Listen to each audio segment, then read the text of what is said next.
자, 여러분 안녕하십니까. 네, 안녕하십니까. 웨이슈TV에 또 귀중한 손님이 날이면 날마다 오는 사람이 아니라 명절 때만 오는 우리 슈리님 나오셨습니다. 네, 안녕하십니까. 네. 네, 안녕하십니까. 자, 오늘 어떻게 또 이렇게 원주까지 네. 발걸음을 해주셔가지고 참 또 좋은 이렇게 중국 소식을 전해주기 위해서 왔습니다. 일단 최근 들어서 제가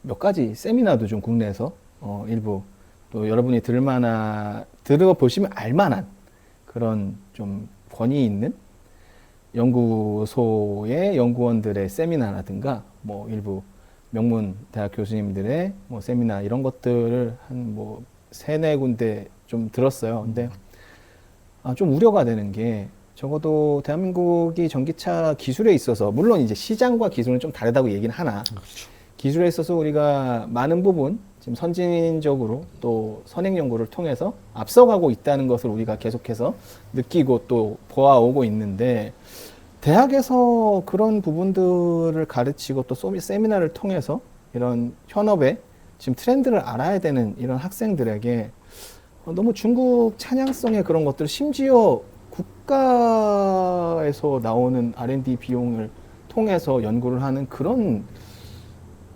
사람들이 어떤 세미나를 통해서 전반적인 중국 산업에 대해서 또 중국 전기차에 대해서 그러니까 우리나라 전기차에 대한 자료는 좀 옛날 자료더라고요.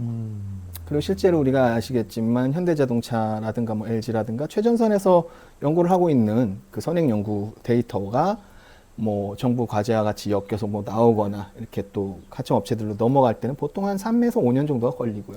거기서 또 연구를 해가지고 결과물을 내는 데는 또 2, 3년 정도가 걸리니까 대략적으로 한 7년 차이 정도의 아무리 짧게 잡아도 5년. 네. 그 정도의 인식이 있는 걸 가지고 그대로 지금 또 중국은 그런 게 있지 않습니까? 그래서 약간 과장 그건 좀 문화가 있어요. 있기 때문에 그 과장 문화를 고지고대로 믿고 학생들한테 공포심을 심어주는 그런 세미나를 하고 있다는 저는 최근 들어서 너무 좀 마음이 아팠어요. 그래가지고 이게 중국 얘기를 다시 다룰 때가 됐다. 네, 또 중국에서 또 살고 또 유관 현업에 있었던 또 그런 인력이 또 우리 곁에 있기 때문에 이번 명절에 또 명절이 긴데도 이게 우리 서로 바빠가지고 이게 그러게요. 시간을 겨우 맞췄어요. 하여튼 그래가지고 오늘은 이제 중국 전기차 특히 이제 최근 들어 이슈가 됐었던 대한민국 아이오닉 5 그리고 GV60 뭐 이런 그렇죠. SOH에 대한 네. 것들 중국의 이제 차량에 대한 내구성에 대한 얘기를 좀 해보고요. 그리고 최근 들어서 뭐 조금 잠잠해졌지만 뭐 기사가 좀 났어요. 비아디가 조금 중국 내에서 지금 입지가 좀 위험하지 않느냐. 그렇죠. 무슨 경제 뭐 이런 유튜브에서도 그런 얘기를 이제 하더라고요. 그래서 그 부분이 정말로 어떻게 지금 중국 내에서는 어떤 환경 때문에 또 비아디가 처한 상황이 지금 중국 내 산업군 상황에서 어떠한 상황에 처해 있는지를 좀 알아보고자 이야기를 나눠보도록 하겠습니다. 자, 일단 첫 번째 자료를 저희가 보고 있는데요. 이게 뭔지 한번 설명을 해주실까요? 자, 첫 번째 이제 윗줄의 사진을 보면 테슬라 모델 3 19년식이에요. 네. 19년식이고 얘가 이제 11만 6천 킬로를 달렸는데 SOH가 89.3%. 11만 6천에 네. SOH가 89.3 대략적으로 90% 정도라고 우리가 이해를 하면 될 것 되죠. 같고 중요한 거는 이것이 중국 내에서 1000대의 BEV를 조사했더니 이게 평균치에 가까운 차량이다라고 제시가 됐던 무려 중국 자동차 연구원의 그 자연구 회사에서 나온 자료예요, 이게. 중국 자동차 연구원에서 연구 용역을 줬던 그런 내용이거든요, 쉽게 얘기하면. 네. 그런데 약 1000대 정도의 BEV, 네. 순수 전기차죠. 네. 순수 전기차를 우리가 조사를 했더니 1000대를 목이다. 그래서 이렇게 결국에 나왔다. 잡았다. 예. 그래서 약 89.3%의 SOH를 가진 10만 좀 타면은 네. 89%, 90%. 그 정도의 네. 수준이 평균적이었다. 네, 그렇습니다. 그 10만 킬로를 평균적인- 달린 평균이 90%다. 그 정도의 대표적인 모델이 이제 모델 3 3 2019년식 식으로 제시가 된 제시가 거고요. 된 거고요. 그러면 이게 어떻게 보면 중국 시장에서 중국 산업군에서 생각하고 있는 레퍼런스. 레퍼런스다. 네. 그렇게 정말. 나왔다고 보시면 될 것 같아요. 대부분의 지금 현재 중국 차량들이 여기에 거의 다 맞춰져 있다. 아, 그렇군요. 지금 뭐 제가 옛날에도 제 채널에서도 보여드렸지만 BYD 차량들의 뭐 DD라던가 이런 거 제가 한번 말씀드린 적도 네네네. 있죠. 한 DD 기사들의 배터리 교체 그 주기를 20만 킬로를 얘기해주고 있거든요. 심지어는 실제로 운용할 때는 더 짧게, 더 짧게 뭐 예. 17만, 18만을 그렇죠. 얘기하고 있고요. 그러니까 급속의 횟수가 늘어나면 늘어날수록 줄어들고 있다라고 보시면 될 거고요. 이제 그거를 학술적으로 그러니까 데이터화한 게 이거라고 보시면 되지 않을까 싶어요. 아, 그러면 이거는 나름 최신 자료군요. 그렇죠. 뭐 물론 지금 현재 원문을 찾을 수는 없습니다만 그때 제가 받아놓은 자료입니다. 아, 이제 또 원문이 뭔가의 모종의 이유로 뭐 지워졌을 수도 있고요. 네. 비공개 상황이 된 것 같은데 어쨌든 그 전에 자, 자료를 확보했으니까 뭐 이게 레퍼런스다. 근데 조금 우리가 생각하는 최근에 뭐 아이오닉5라든가 GV60 이런 SOH 우리 시작할 때도 얘기했지만 그런 거에 비교해봤을 때는 너무 좀 부족하다는 생각이 들긴 거진 해요. 뭐 한 3분의 1? 4분의 네. 1? 뭐 요것밖에 안 되는 거죠. 사실 그렇죠. 예상치로는.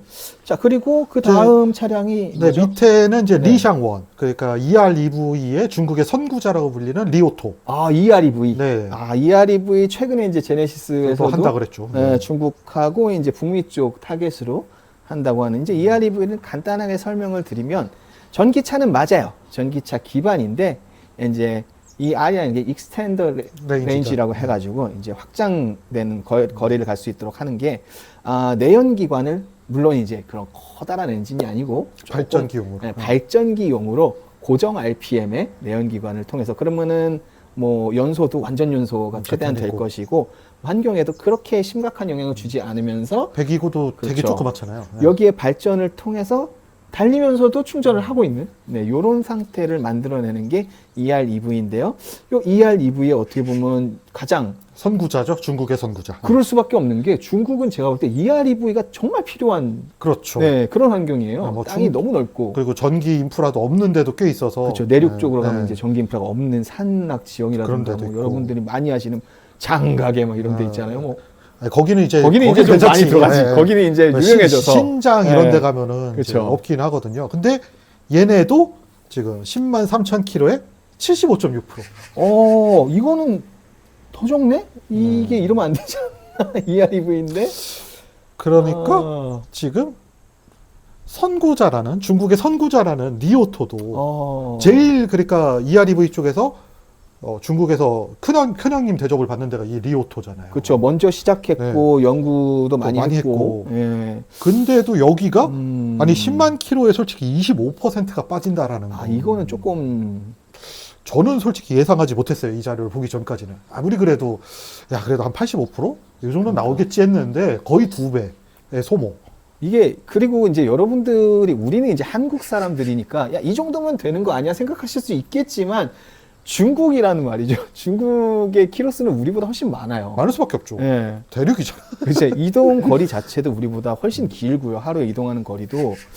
이거는 조금, 아쉬운데요? 아쉽죠. 더 잘할 수 있을 것 같은데. 물론 얘가 이제 리오토의 첫 번째 차량이 리샹 원 모델이기 때문에 뭐 첫 번째 모델은 조금 뭐 부족할 수는 있겠죠. 근데 그렇다 하더라도 조금 아쉽다? 네, 아쉽다라는 느낌이 들고. 그리고 사실 뭐 많은 분들이 아시겠죠. 중국에서 이렇게 좀 안 좋은 자료는 찾기가 쉽지는 않아요. 그렇죠. 네.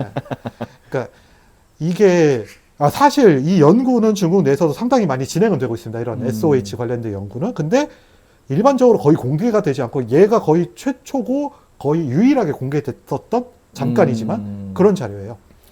자, 그래서 정말 귀한 자료를 봤고요. 그럼 이제 다음 페이지를 보자면 아까 이제 서두에서도 말씀하셨듯이 중국 전기차들이 엄청나다, 대단하다, 한국에서 학계라던가 이런 분들이 얘기하시는 이유는 이런 자료를 못 찾아서라고 저는 생각해요. 안 나와, 중국에서. 그리고 그들이 이제 어떤 미래 비전에 대한 발표 때. 즉 이제 비전에 대한 어떤 프레젠테이션을 할 때는 우리가 장밋빛 미래를 그리면서 하지 않습니까? 그렇죠. 그것을 마치 이미 중국은 그런 기술을 확보한 것이냐 착각을 할 수 있다. 사실 제가 중국에서 이 전기차를 연구하고 제가 직접 타기도 하면서 느끼는 건 중국에서 발표하는 스펙은 한 25% 빼야 됩니다. 그게 실제예요. 이제 약간 과장들이 있다. 그러니까 뭐라 그러죠? 최고 스펙을 기록해 놓은 거예요. 그럼 최고 스펙을 아. 계속 유지할 수는 없잖아요. 그렇죠, 우리가. 그렇죠.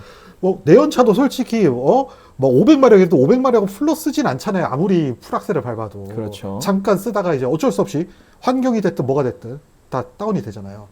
이거랑 좀 비슷하다고 생각하시면 될 것 같아요. 중국은 최고 스펙을 보통 이제 얘기를 합니다. 근데 실제로는 한 25% 정도 빠진 그런 게 실제 운용이 되고 있다라고 보시는 게 맞을 것 같고요. 그래서 뭐 이런 부분들이 좀 이제 한국에서는 솔직히 이런 문화가 아니잖아. 한국은 그렇죠. 운용 그 스펙을 얘기하잖아요.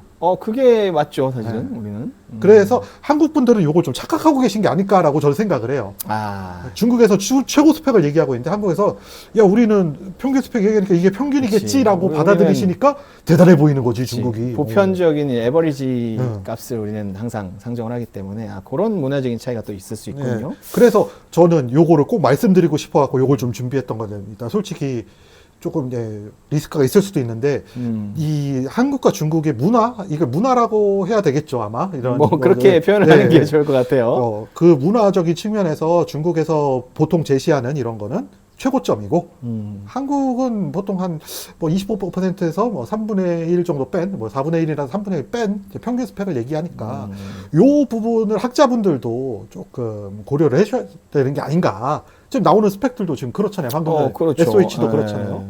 차이가 조금 많이 있었습니다.